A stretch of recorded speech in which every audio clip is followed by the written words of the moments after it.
Tinulang manok mga idol sa pichay ang ulam namin ngayong gabi. Balak sana namin lagyan ng malunggay at papaya pero wala naman pong bumibenta dito sa amin kasi pag magbili pa tayo mga idol kasi doon pa talaga sa labas. Kawawa naman yung anak ko. Magandang gabi po sa ating lahat mga idol. For today's video mga idol ay isi-share ko lang po ang aming ulam sa simpleng paraan mga idol sa aking pagluluto kasi dahil nakasahod naman po tayo sa ating trabahuan mga idol at patitikim rin tayo ng masasarap na ulam sa ating pamilya kahit minsan lang po ito mga idol. Ang importante po ay masaya at napapasaya ko sila mga idol sa araw ng ito. Alam nyo mga idol kasi pag katapusan talaga ng buwan ay kunti na lang yung matatanggap nating sahod kasi marami talaga mga deduction mga idol. Kaya kahit kunti na lang po ay gagawa pa rin tayo ng paraan na makaluto tayo ng masarap at makakain din tayo masarap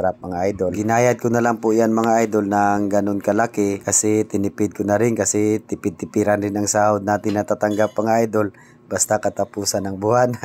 Pero okay na po yun. Ay sapat na po yan sa amin. At shoutout pala ako sa viewers at followers natin mga idol. Mag-ingat po kayo. At dahil mainit na po ang ating kawali mga idol ay sinunod ko na po ilagay yung sibuyas, kamatis at saka bawang. Pagkatapos naman po ay sinunod ko na po yung karne ng manok natin. Ginisa ko na po yan mga idol para matanggal talaga ang lansa. At naglagay na rin po ako ng kunting tubig. Saktuhan na talaga yung sabaw mga idol. At pakukuluan natin mga idol ng 30 minutes. At pagkatapos ng 30 minutes mga idol, naglagay pala ako ng chicken cubes mga idol, isang piraso at binuhusan ko rin ng konting asin at bitsin para sakto lang talaga yung lasa niya mga idol. Kasi sa amin sakto na po yan ang sabaw. Kaya nakadepende po yan sa inyo mga idol sa diskarte po ninyo. Kasi ako ganyan po kasi ako magluto. At comment na lang po mga idol kung parehas ba tayo o gano'n din kayo magluto kagaya ko. At yung sa mga nag-request pala mga idol na lulutuin ko ay sa susunod na lang po yun kasi hanap muna ako ng budget mga idol. Kaya pagpasensyahan nyo po muna mga idol na hindi nyo po makita yung request ninyo. Minsan lang po tayo makapagluto yung nagre-request po. At shoutout pala ko kay Marvin Torrias Castañeda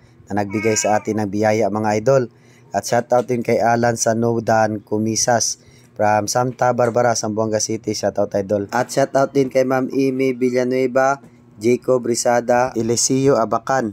Shoutout po sa inyo mga idol at kay Ray Cruz Castillejos from La Union at kay Mamilita Odato from Taguig. Maraming salamat po. At tinikman na pala namin dyan mga idol, ako at si Mikmik. Nag-rate pala kami dyan ng 10 out of 10. Perfect talaga mga idol ang aking niluto kasi masarap naman po mga idol sa aming hapunan at masaya naman po kami kumakain na sumabay talaga ang lahat at nagsama-sama. Tara, kain po tayo mga idol sa aming hapunan. Sabay niyo po kami. Meron po tayong mangga at ginamos at ito na po yung pinakamasarap na ulam mga idol, kaparis ang tinulang manok at ginamos.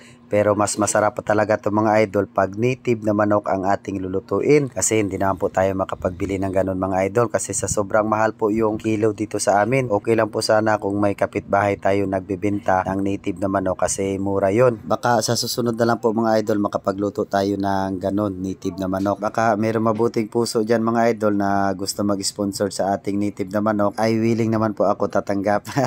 Baka naman mga idol.